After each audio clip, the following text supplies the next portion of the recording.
In a rare and extraordinary turn of events, former top Biden officials have turned on the former president, only to publicly admit they are in awe of Donald Trump's ability to do deals during his whirlwind trip to the Middle East. Axios spoke to the former Biden officials, and the conversations were mind-blowing.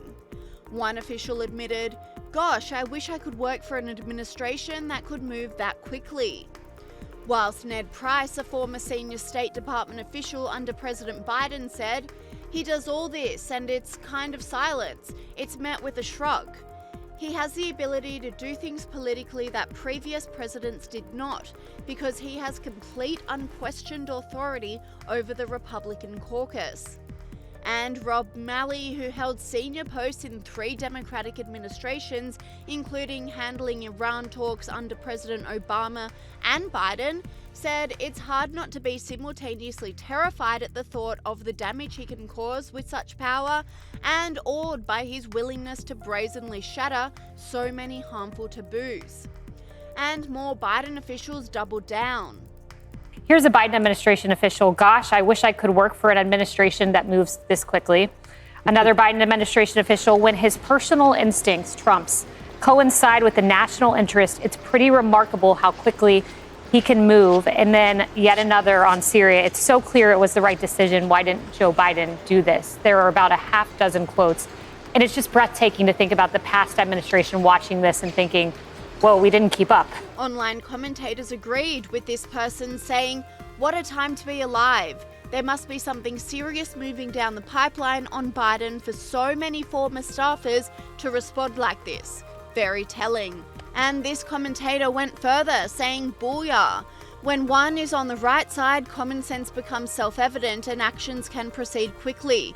When one is on the wrong side, common sense is void." The comments come as Trump's trip to the Middle East highlighted the vastly different levels of respect the US has under Trump compared to under a Biden administration. Take a look at the stark contrast between the treatment of President Trump in the Middle East versus Joe Biden. In a blaze of glory, President Trump landed in Saudi Arabia, greeted by Crown Prince Mohammed bin Salman himself, who escorted him in royal splendor to the palace. A stark contrast to Joe Biden's humiliating 2022 visit, where a lowly official and a fist bump from the Crown Prince underscored his irrelevance. Trump's plane was met with a purple carpet and fighter jet escort, while Qatar rolled out a red carpet, treating him like a king.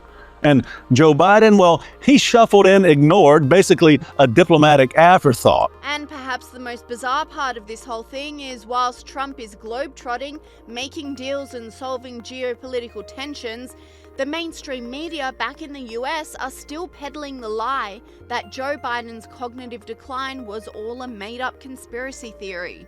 I mean, you're leaving something very important off the list, Governor. You also ran a candidate who could not reliably talk, walk, or ride a bicycle. Take me into Gavin Newsom's soul when you had to tell reporters from around the world why the United States president could not complete a sentence.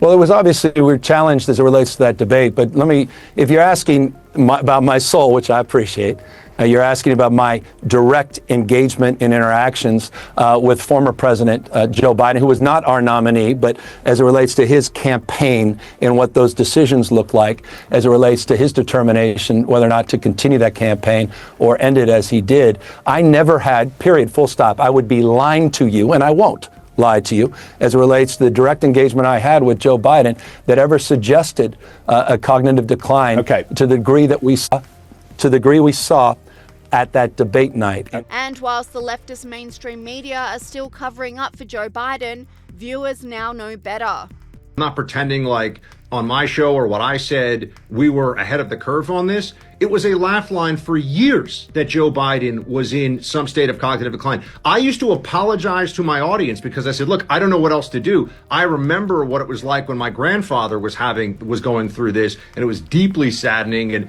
I see this with Joe Biden. I don't want to talk about this. I don't want to talk about his brains being scrambled eggs, but it is obvious.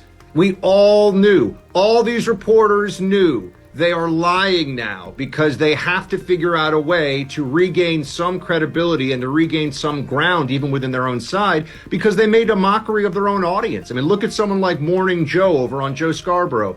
He said, I think it was in March of last year, that this was the sharpest version. And he stared into the camera and he lectured people, the sharpest, smartest version of Joe Biden I've ever seen. Not Joe Biden is okay.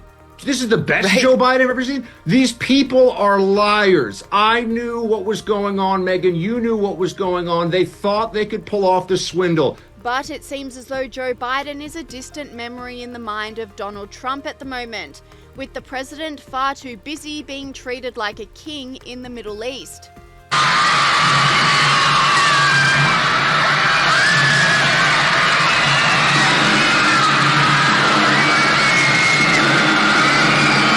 The one conflict he can't seem to sort out is Russia and Ukraine, with Russian President Vladimir Putin continuing to be evasive. And obviously he wasn't going to go. He was going to go, but he thought I was going to go.